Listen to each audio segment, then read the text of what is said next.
Welcome to This Week in Real Estate with Jonathan Harmon and Bryan Nale, your local experts on all things real estate in Middle Tennessee.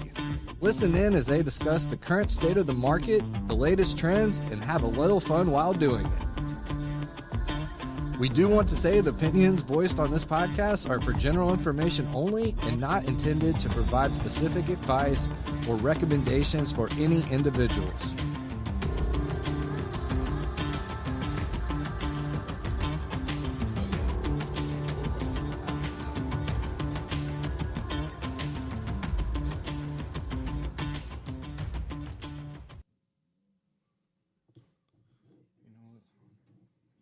My face looks like it looks. I mean, here's the thing. The reality All is right, let's just go in. We're going in. We're going in, everybody. We don't need a good economy. Is good. All right, here we go. Is it? Welcome That's why back we to got This 5 Week minutes. in Real Estate, where we're putting the amour in amortization. I love real estate. Hold on. When the interest rate hits your eye like a big piece of pie, that's amortization. There you go. That is terrible. My goodness. Oh, Lord. Thanks for starting us off with just an absolute stunning. I'm only halfway through this cup of coffee, and it shows. That was fire, Trent. Way Thank to go. you. Thank you. Thank you. Thank you. Yeah. Hey, I'll say Trent has kind of. I feel like the last few intros have been a little weak sauce, but that was steak sauce. Steak sauce. Can you? Oh, my goodness. We are full of something today, boys and girls. We got a studio audience. Cammy's over there chewing on, well, I thought it was a bone, but looks like it's just her foot. Yep. And, Got yeah. Gideon. Got Gideon in the building. What's up, Gideon? Gideon's like 7'20", and And a he rock has- climber. And a rock climber. Well, that'd be easy for him. He just reaches up and pulls himself up. And a professional golfer. And a professional State champion. state champion, jack of all trades, and he rocks those boots like nobody's been. I mean, this kid's got it together, He y'all. really does. How old are you? 19. 19. I wasn't even remotely close to as put together at 19 as you are. Man, there is hope, Missy, like you said. All right, let's do this. So today, it's what day is it? Wednesday. Got a lot of stuff going on. Brian's checking his email. I'm looking for market movers because I did show prep. I did do show prep. So I guess let's just launch into some headlines. I got a good one. Let's do this. Let's do it.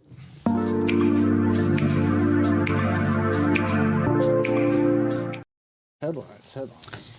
All right, so I read an article on CNBC this past week, and man, it freaked me out a little bit. I'm not gonna lie. Yeah. And so basically, the gist of the article, and it went into some reasons and things like that. But the gist of the article was that, well, you tell me before, because I know you've read it.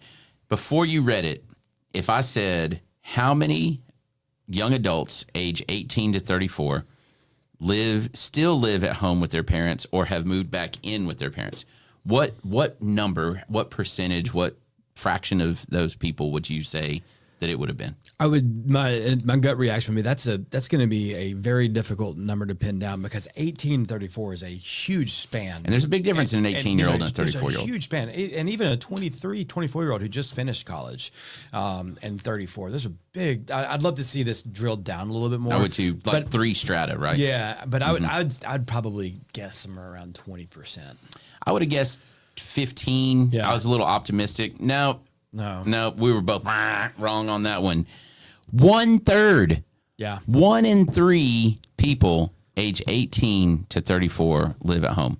Now, Live at home, not have lived at home during that strata, during that period. Of are 18. at their parents' Are house currently right living now. At home, 18 to Now, some of 34. those come back. Yeah. Right? They've gone and then they've come back. Some of those still Yeah. have stayed there. Yeah. Right? And I'm with you. I'd be curious to know. My thought is that it's probably 60 to 70 or even 80%, like Yeah. 18 to 22. Yeah. Right? And then it drops a little bit. Yeah. And then the, 26 to 34 or whatever, it's more like, I don't know, less than 10%. That's what I would hope. And hope. I don't know, man. I don't know.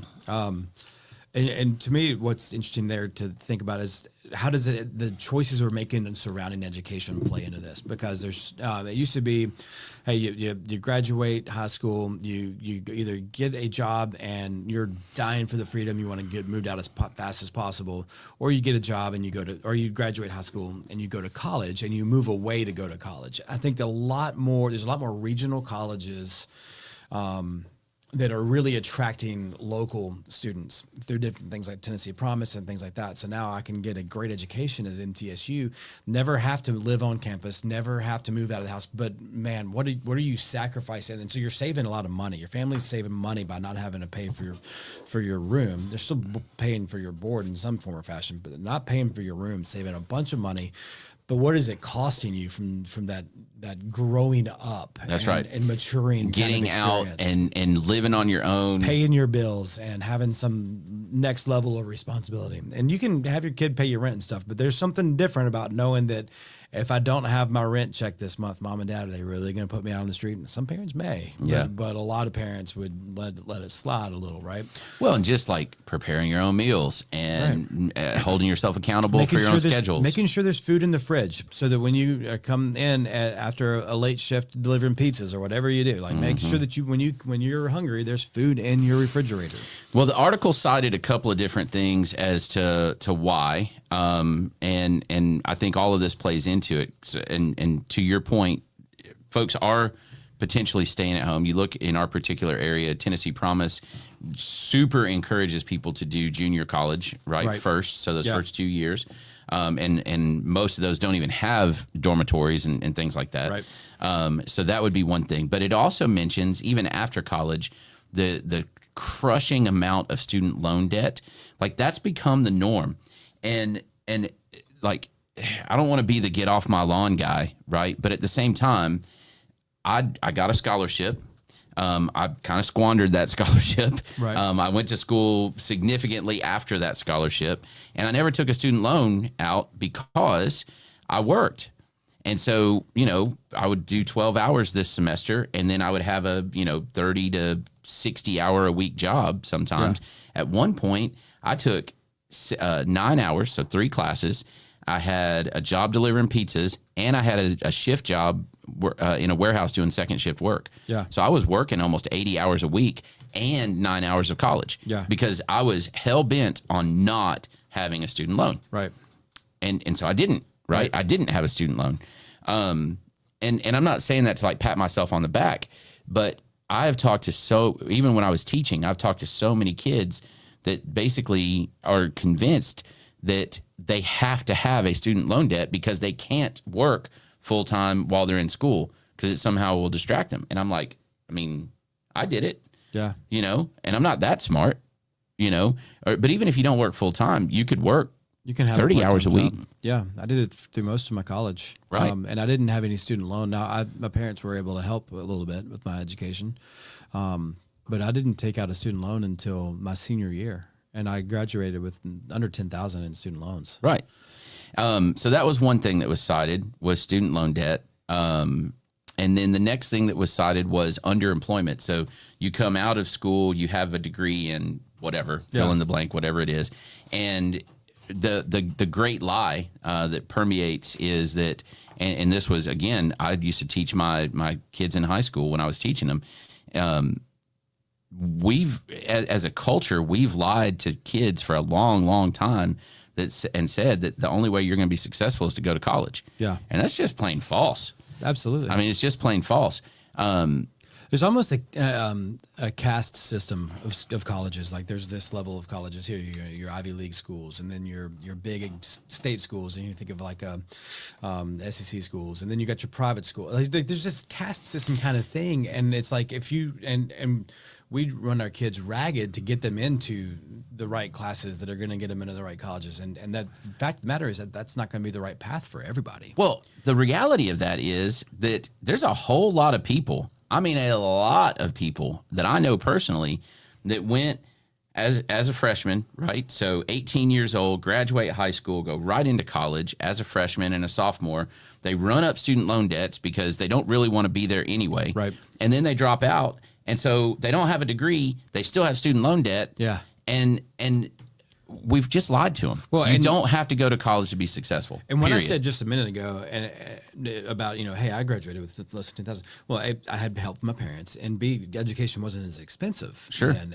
And when you look at college campuses now and the competition it is to attract students, and it all feeds back into that big lie. They want to get more students, because they have to keep their enrollment up to gain enough tuition to build the nice student rec center and the nice amenities and the nicer dorms to attract the students to come out of school. And it's like education is very much a business. And here's where I was going with that is that the reality is, especially now, and I have evidence of this, we can cite something very simple to prove my point here. You have as much of an opportunity of being successful in your life as if you go and learn a trade, if you go and learn a skill, if you go and learn how to do something, right? Not just think through something. Yeah. Okay.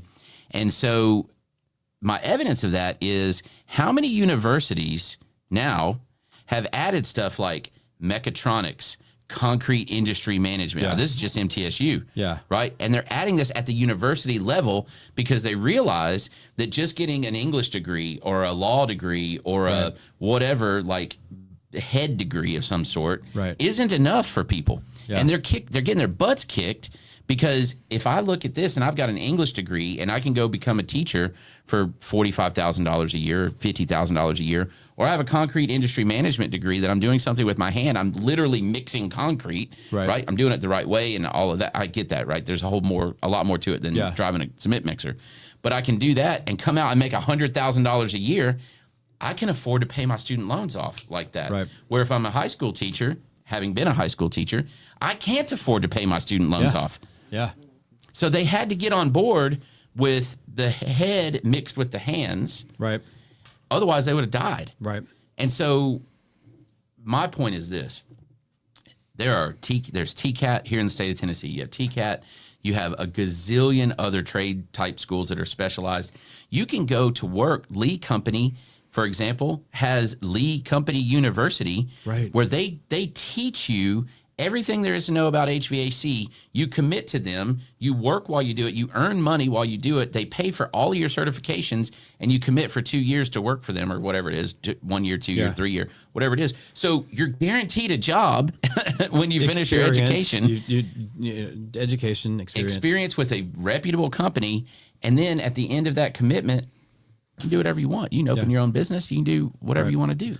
Well, I think that, and that's those exist all over the place. It's not just those. When I think of education, what I think we get caught up in what do their test scores look like? What is to me, a well-rounded education is how you think, your thought process. Can you solve a problem? Can you absolutely? Can you solve a problem? Can you, and not a math problem? Can you a complex problem? Can you identify an issue? Can you even see the issue? And can you come up with a creative way to solve that problem, and an effective way to solve the problem? And I think that's something that I hope that I feel like I went through college. I went through high school, college, always just like, what do I need to do to get a B in this class? I get a B in this class, I'll be okay. Because maybe I'll make a C in this one, but I'll make an A in this one. But most of the time I'm going to be B's, Yeah. And how do I just get to the next chapter? How do I get past this semester and into the next one? And I really squandered the opportunity to learn. And I think that I would love for my kids to come through their academic career as long as they're in school with being challenged to learn and see the value in learning. And that's tough because they're being pulled in so many other directions with so many distractions, sports, these screens, these online games, their friends, the things that pull them away. They don't even meet their friends. They just get on there with their friends. That make them not want to. My daughter last night she came out. She said, "Hey, look at this picture I drew." I was like, "That's great." She's like, "My friend showed me how to do it." I was like, "Your friends at her house, but they were on their iPads together, FaceTiming or whatever platform they were using, and her friend was showing her how to draw a picture of a person." The last thing that was cited for why parents are, and this is the one that I think was very interesting, given what I do for a living. Basically, there is this demonization, almost this absolute rejection by, at this point, the current 18 to 25-ish year olds, that they just plain won't rent. Yeah. It has been grained into their head that rent is a waste of money, and that renting a house is the worst possible financial thing that you can do. And that concerns me. I get the concept of that, but it's actually false. Yeah. Okay. So think about this. Back to what you were saying. If they don't rent, and because they don't rent, they have to save money until they can buy, then that means that they're staying at mom and dad's house. So they're not gaining those independent skills, number one, right? And look, I don't, like you said, I don't care how independent you get to be at your mom and dad's house. You're not independent. Right. Like, you're just not. You're just not. Okay. So they won't rent. Rent is not a bad thing, ladies and gentlemen. The reality of it is owning a home sometimes, and I am cutting my own legs off right here. Okay. Owning a home sometimes is a liability.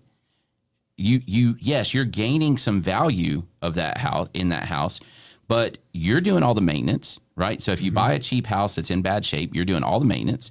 You're paying all the utilities and all of that stuff, which you would no matter what, right? But get this. This was presented to me as a just a theoretical kind of concept. Even if you outright own your house, you have no mortgage on it, it's not fully yours. Think about that. Because if you don't pay your property taxes, the city or the county or the municipality can come take it. Yeah. So if they can come take it, it's not fully yours still. Yeah. That's crazy when you think about that, isn't Yeah. it? When you think about it in that context. So we've made this like grand thing about home ownership is your only way to wealth. I've said it, right? It's the only way that you can get wealthy. And there's all kinds of studies that homeowners have, there's a wealth gap, blah, blah, Right. blah. I get that. I understand that. But it's, again, back to the whole, like, you have to go to college to be successful. I think we pigeonhole these lies to perpetuate some of our own agenda sometimes. Yeah. And the reality of it is, y'all, you can be very wealthy and not own a home. Yeah. But you have to be purposeful about it. Yeah. Right? There's just different paths to get there. I think anytime you speak in absolutes, you're going down a dangerous path. And so to say that owning a home is the only way to wealth, that's not. No, there's other ways, right? But I think that It takes it's a little really more good effort. point. And as a lender, when I'm looking at somebody's financial activity, I'm looking at their patterns, I'm looking at their credit report, I'm looking at their asset statements, and I see somebody going and I see this. It happens a lot. They buy a home and they use a down payment assistance program to help with the down payment, and they have just enough money in the bank to get to the closing table. And I'm like, what are you gonna do in 2 months when something needs to be fixed on the house? You're going to take out a loan. You're going to put it on a credit card. And at you're that ask mom and point, dad. I don't know. And right? at that point, I think, from that standpoint, the renting might be a better option for some folks. Now, That's my point. and not everybody has mom and dad to live with for any number of various reasons. So there's nothing wrong with renting. And that's and in some places of your lifestyle or your circumstances, that's probably the right solution. I think that's where working. That's the message we got to get out. That's where working with people who aren't have your best interest in mind, and trust your financial team, trust your advisors. That's right. And I mean, think about this. You come out of college and you've got a job, or you're looking for a career that very likely you're going to get moved around. Yeah. I mean, here's the reality, man. You go to MTSU, you get a degree in whatever, fill in the blank. Okay.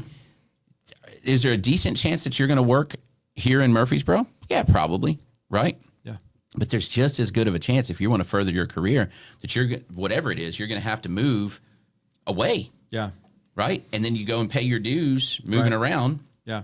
And then you end up back here. You're not a candidate to buy. Well, we used to always say, hey, if you're not going to live somewhere for 3 or 4, maybe even 5 years, you probably shouldn't buy. Yeah. And then we got so conditioned to rapid appreciation, and not just in COVID years, but just, in the years leading up to that. Really, since like 05 minus the 3-4 years. Span, Yeah. and really, so since like about 2011, 12, we've seen rapid appreciation in home values. If you're good for 2 years. So if you live somewhere for 2 years, you have enough to, because think about it. You also, when you sell, and there's been a lot of conversations this year about real estate commission, you're going to have to pay somebody something when it comes time to sell the house. So if you haven't gained enough equity when it's time for you to, in 2 or 3 years, when you're selling that house, then you might have to bring money to the table as the seller to get everybody paid. Hey, man, I had lots of clients in 09 and 10 and 11 that brought very large checks to the table because life happened to them and they had to sell Life it. happened real fast, real Yep. hard. Anyway, fascinating thing going on. A third of adults up to age 34 live with parents. There's all kinds of reasons. Man, we could talk about this for days. Yeah. And look, here's the thing. I sound like I'm saying, what's wrong with this generation? It's not that, right? This is a study in how the herd dynamic is changing. Right. And the reality of it is there's probably another end to this that we don't have in this article. And we can talk about age 65 plus moving back in with kids. Yeah. Right. The multi-generational thing. It's huge. Well, and that's if this may be a good segue because I want to talk about that a little bit in market movers. Okay. Let's do it. Well, we got This Is Real first. Well, how about This Is Real? Well, This is real, guys. This is real. Stay tuned. Yeah. This is real.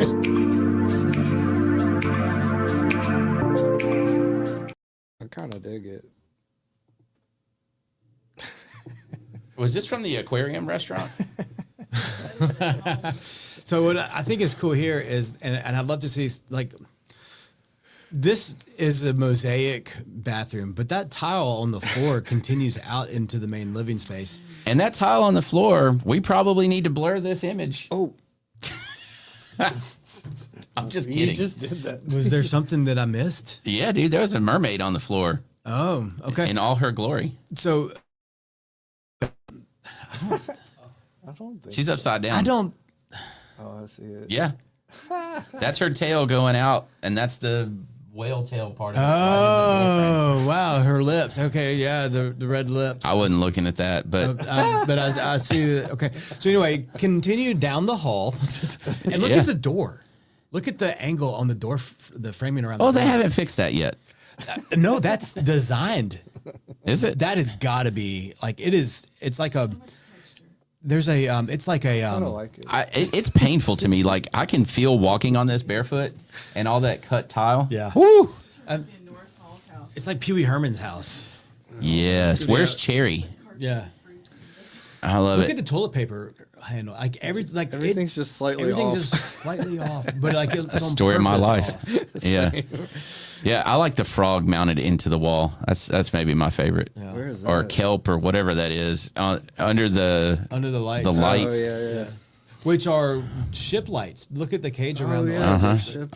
It's just very That's, marine. that's beautiful. That's nautical. Yeah, very nautical. Thank you. There's an octopus on the wall, and I see Yeah. a fish. There's an over there. eel. See the Yeah, black I see eel? the eel. Yeah. All right, let's move on. Yeah. Market movers. That's great.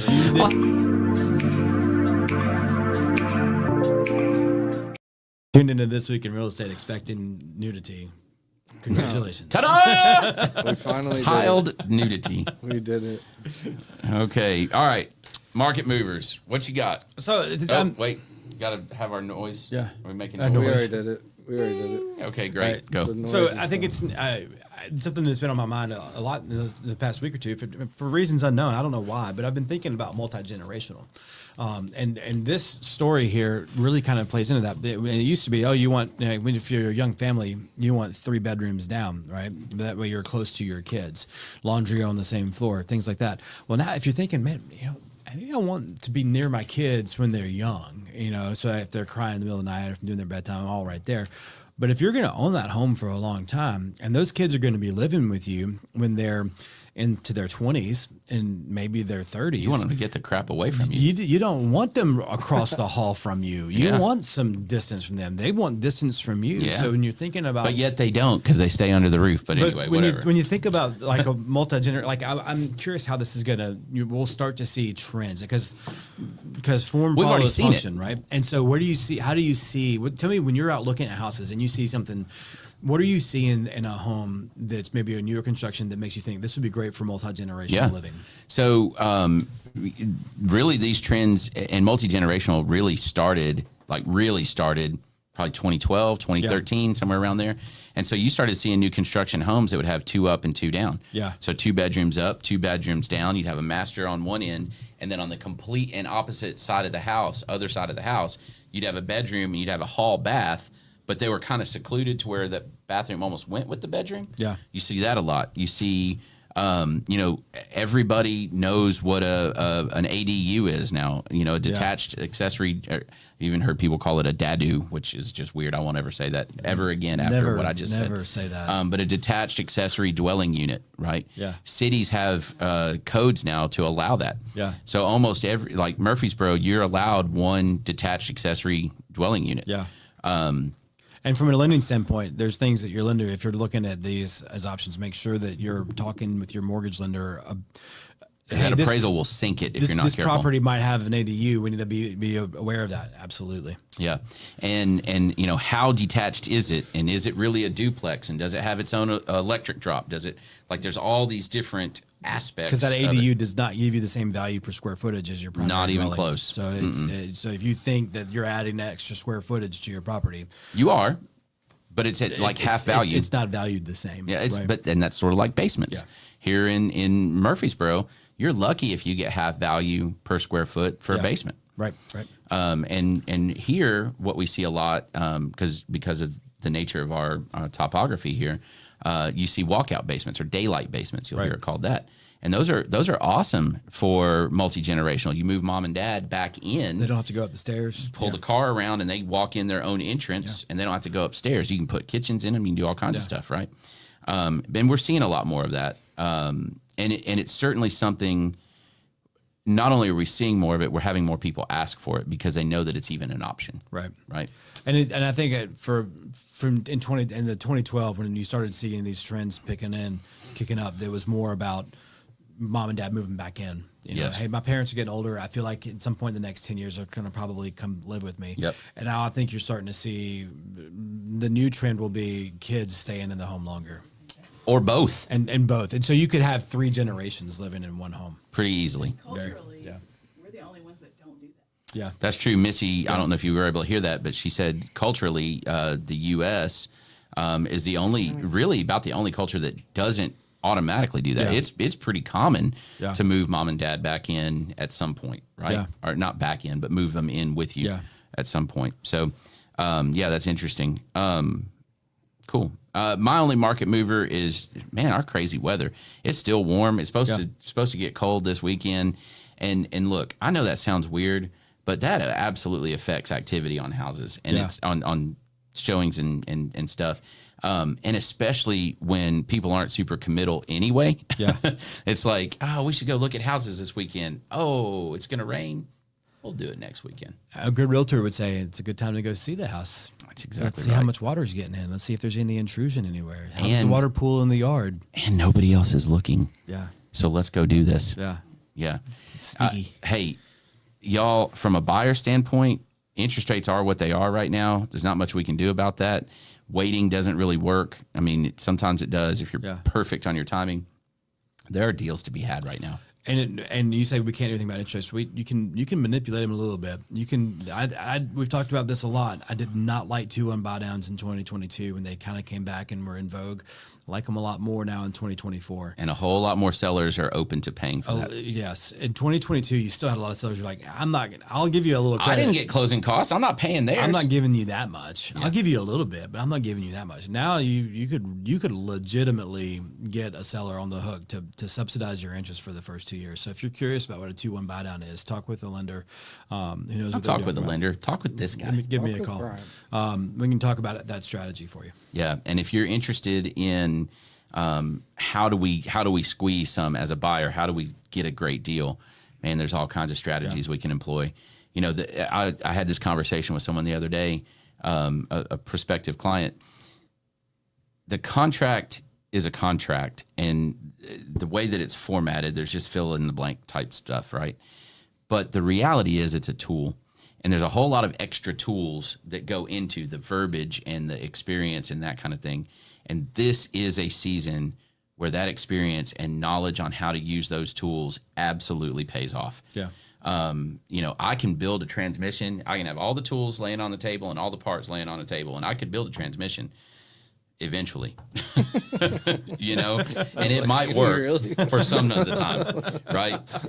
But my tools are the words that we use on those fill in the blanks, and I know how to use them. Yeah. And I've taught people how to use them. And this is a time when you need a technician. Yeah.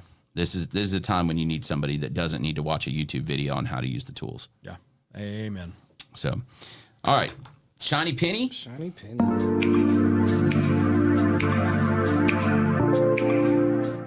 Back to you.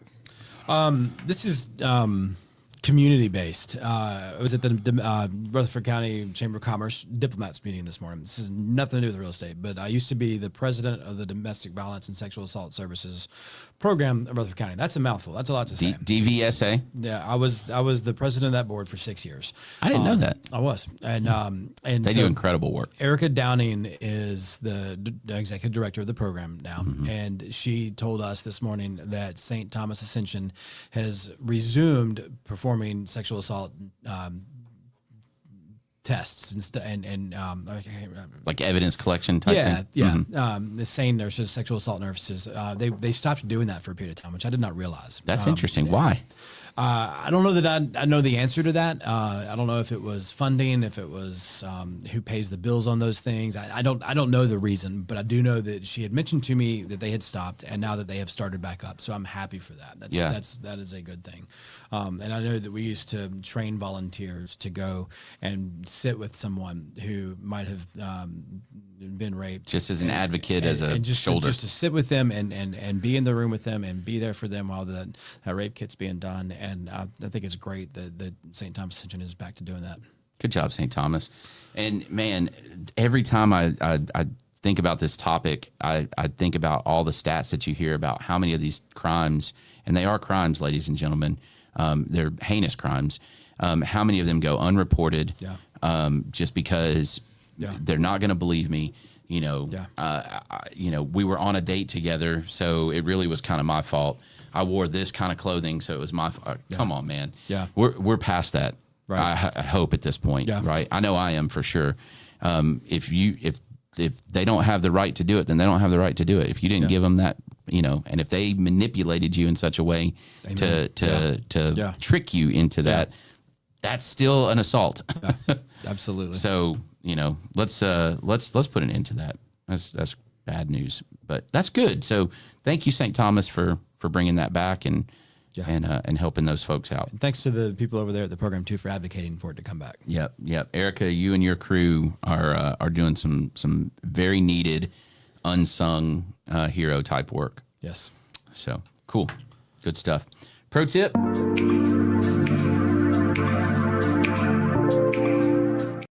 To you. And I also need to mention this. Erica is hilarious. If you ever funny. get an opportunity to talk to her one-on-one, she's got an odd sense of humor, but she's awesome. I'm a fan. So anyway, I just needed to mention that. Pro tip. All right, last week we talked about getting into your attic. This week we're going to go the other direction. If you did not get into your attic yet, don't delay. Act now. Go do it. I went and got our Christmas decorations down last weekend, and Take a flashlight? I did. I'd spent extra time in my attic looking around. Thank you. My man. Tip. That's good. Tip in action. So now I'm going to tell you what to do in your crawl space. I'm not going. Yep. You need to get in your crawl space. Get some dirty clothes on. It'll be okay. So here's the things you need to check in your crawl space. Number one, you should have a moisture barrier. Okay. And this is just thick plastic that's laid down over the entire dirt floor of your crawl space. Okay. So crawl around a little bit, shine your flashlight around, and make sure that it is still, in fact, covering all of the dirt in your crawl space. If it is not, you need to cut pieces, duct tape it in, and cover that. Okay. Moisture in your crawl space is absolutely devastating to your home. Okay. And the plastic at least serves to keep the ground moisture that comes up. Can't stop it, but you can block it from coming the rest of the way up into your wood and creating mold issues. Okay. So that's number one. When you open that hatch or however it is that you access your crawl space, take note of what you initially feel and smell and see. Okay. So does it feel warm and damp in there? If so, you've probably got a moisture issue, right? And warm, damp, and dark equals mold. Yeah. Period. Like that's how it works. That's biology. That's science. That's right. And then take a whiff, like smell it. Does it smell earthy? Does it smell, like a crawl space should? Or does it smell moldy and musty and gross? So look around for that. Then when you go in, take note, even if you've got plastic, is the ground under the plastic, or if there is no plastic, is the ground wet? Like, is it squishy? If it is, you've probably got water coming in. So maybe it's a leaky pipe. Maybe it's a downspout that has come disconnected and it's, flooding back in through the block. Remember that concrete block is porous. So any water that sits around the outside of your concrete block, it's going to come into your crawl space. Figure it out. Yeah. And then take a look at all of your subfloor. So again, take your flashlight and go around, especially where your pipes are, and just see, is any of this wood discolored? Right. And then is anything dripping? Take a look around. Y'all, you can do this in 10 minutes. If you don't want to do this, but it needs to be done, what are some ballpark numbers you can expect to pay a home inspector to come out and just give your home a really good exam? Home inspector is going to charge you $300 to $500 probably, depending on the size of your home. Yeah. Right. And how far they drive and all that. Okay. You can also pay somebody like Affy Pest Control, right, to come in and take a look and just see if there's any issues. I like to do it myself, or if I hire somebody, I want to go with them so they can show me where it is. Yeah. Just because I don't trust, and I do trust Affy. Don't misunderstand what I'm saying. Sure. But I just don't trust people in general. Yeah. And I want to see it myself.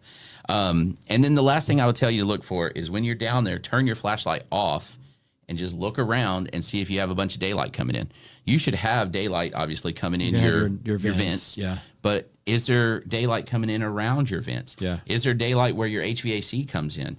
All of those kind of things. Because if you get critters in your crawl space, that's no fun. It can wreak havoc. That's no fun on things. If you're walking around and you're crawling around your crawl space and you see scat, aka poop. Yeah, you got an issue. You got a problem. Yeah, and you've had a problem at some point. Been there, done that, and so I look at the scat when I go to my crawl space and decide, is that new scat or is that scat that was here last time? Because I caught a skunk about 10 years ago. You caught it? Yeah. How'd that go? It went great.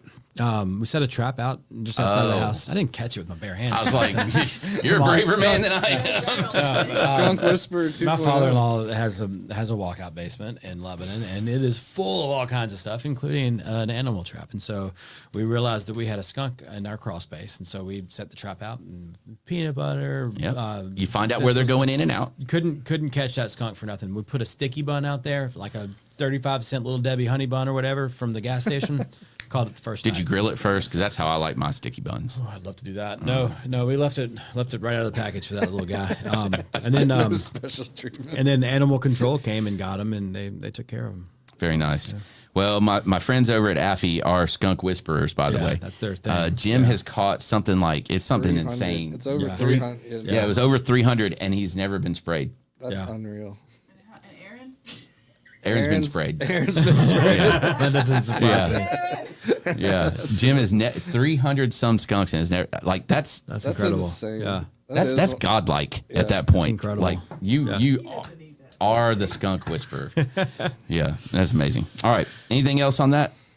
Just announcements. All right, announce it. Don't you? You have announcements. Do I have announcements? I've got one. Speaking of Erica Downing and the domestic violence program, mark your calendars. December the 5th, there's a fantastic Christmas concert taking place at Luna's Event Center, which is Old Main Street. Oh, these guys! I heard they were all washed up. They are all washed up. It's a dad band, and I am in this dad band. We practice most weeks. There's some weeks we don't get together. Or you do get together and don't practice. Or we get together and we don't practice. That has happened too, Erica. Get what you pay for, Erica. Yeah, but we're really excited. We've got a great set list lined out, and I can't wait for December 5th to get out there. And just these are good friends, and we're gonna play some money. I went last year. It was a blast. Tickets are $50, and that includes dinner catered by the Alley on Main. So I want to give a shout out to the Alley on Main for taking care of dinner, because that helps us give more money back. I mean, it's a $50 ticket, and because of the sponsorships that we have that cover the cost of the venue and the Alley donating the food, truly every dime of the ticket goes to the domestic violence sexual assault services. Awesome. Right on. That's very cool. I'm sorry? It's at Luna's. If you're a Murfreesboro native, it is at 527 Main Street. Yeah. The doors are at 6. Dinner's at 6:30. Show starts at 7. We'll play till about 9 o'clock or so. Right on. Nice, my announcement is for all of my past clients and prospective clients. which if you're watching this, you're a prospective client. Come on. December 8th at my house on East Main Street, right across from Central, we have our annual parade watch party. We're doing it. We've always done it as a bit of a tailgate party. So bring a dish to share, to tailgate. We'll have some chairs out there, but bring your own. We'll have the bus parked in the driveway, so you can sit up on top of the bus and watch the parade. I did it last year; it was pretty cool. I think this year I'm gonna drag my tailgate grill over there and grill burgers and dogs. Love it. I think we're gonna make it like a real tailgate. Love it. Let's go all in. Yeah, and we'll have heaters if it's hot. We'll have or cold. We'll have tents if it's raining. We'll have both if it's cold and raining, which has happened in the past. What time is the parade? Do you know? Parade starts at 2. So the party really starts around noon. Yeah. And you want to get there about at least an hour ahead to make sure you have a parking spot. Right. We do have, if you have a situation where you can't stay for the whole parade, call me and let me know. And I've got some other parking places that you can occupy that get you out of the parade traffic. Nice. So we'll have bathrooms. Like it's a thing. Yeah. It's the best place to watch the parade. Love it. In my humble opinion. Was that IMHO, right? Couple other quick ones, just rapid fire. Black Friday at Cedar Glade. On Black Friday, we open at 7 a.m. We have a breakfast food truck, and we also are releasing a beer that has been aging in a barrel for over 2 years. It's incredible. It is something. I mean, it almost isn't beer anymore. It's amazing. Yeah. So I'm pretty pumped about that. All kinds of specials and sales and all kinds of stuff. So if you don't want to get out into the crowds, I don't blame you. So come hang out with us instead. Tell your significant other that you are Black Friday shopping and just come drink beer with us. Come hang out. Yeah. We'll send you with presents. It'll be great.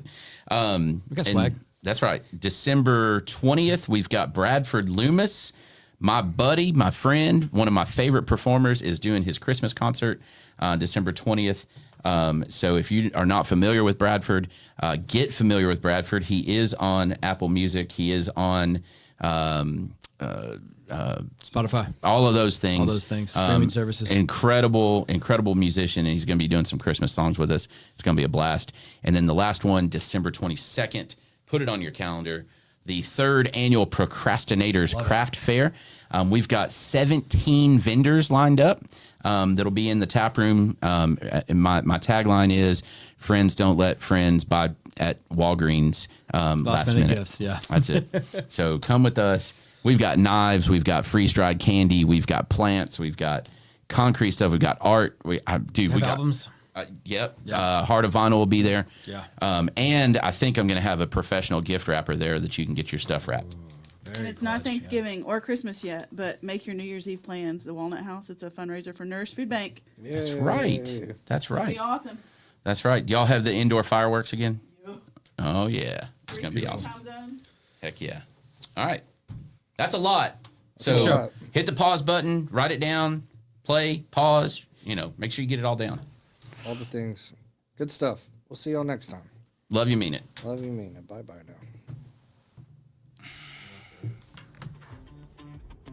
Thank you for listening to another episode of This Week in Real Estate with Jonathan Harmon and Bryan Nale, your go-to resource for all things real Directly across estate the in Middle Tennessee. Like, Be sure to like, You walk out share, the office follow, door, you're subscribe, looking and leave us a 5-star review. We will see y'all on the next one. Now for the nitty-gritty.